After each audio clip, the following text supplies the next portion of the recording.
एक गांव में अमीर नाम का एक आदमी रहता था। उसके 3 बच्चे थे, 2 लड़के, 1 लड़की। बड़े बेटे का नाम राज और छोटे बेटे का नाम निहाल।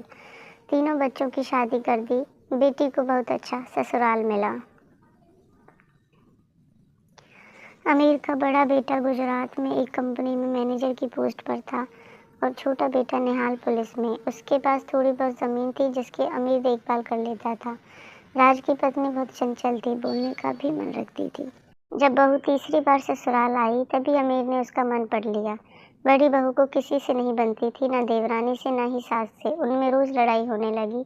घर में कलेश देखकर अमीर की पत्नी बोली कि बच्चों को अलग कर दो। अमीर ने दोनों बेटों को बुलाया और बोला कि बेटी जब बहुओं में नहीं बनती तो अलग अलग हो जाओ। जब सब सामान में से अमीर ने आधा आधा बांट दिया और बोला कि मैं राज के पास और ये निहाल के साथ रहेगी। घर में ही बंटवारा हो गया। अलग होने के बाद सब शांति से चलने लगा।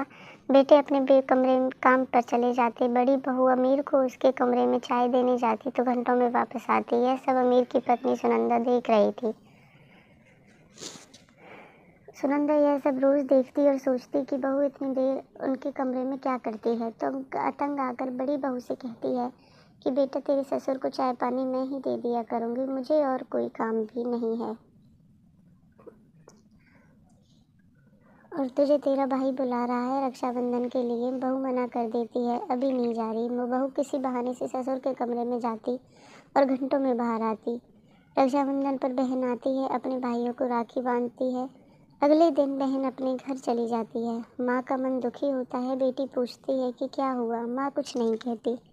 बड़ा बेटा अपने बेटे को खिलाता है और अपनी माँ को दे के चला जाता है। रास्ते में उसे याद आया कि अपना लैपटॉप तो घर ही रह गया। माँ पूछती है कि बेटा कैसे वापस आया। वह कहता है कि कुछ सामान रह गया। वह अपने कमरे में जाता है और देखकर उसकी आंखें फटी रह जाती है। उसे कुछ समझ नहीं आता और उसके हाथ पेचकस पड़ता है और गुस्से में पेचकस को अपनी पत्नी की गर्दन में घुसा देता है, क्योंकि वह देखता है कि उसकी पत्नी और उसके पिता एक ही बेड पर थे। माँ अपने बेटे से कहती है कि बेटा इस आदमी को भी जीने का हक नहीं है। बेटा जेल चला जाता है। माँ विधवा की ज़िंदगी जीने लगती है और अपने पोते का ध्यान रखती है।